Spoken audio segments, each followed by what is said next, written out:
बतिया हजार लागे ककरी में, समधी की बहनी का चोर लागे बदमाश लागे।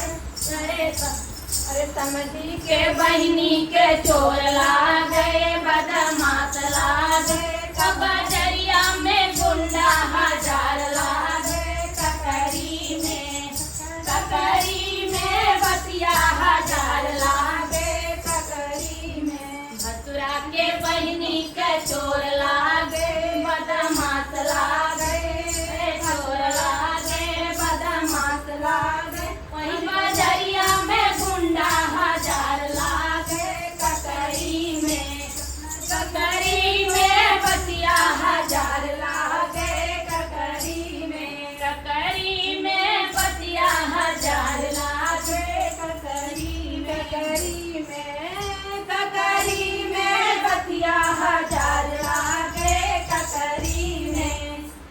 दुल्हा के बहिनी के चोर लागे बदमाश लागे, दुल्हा के बहिनी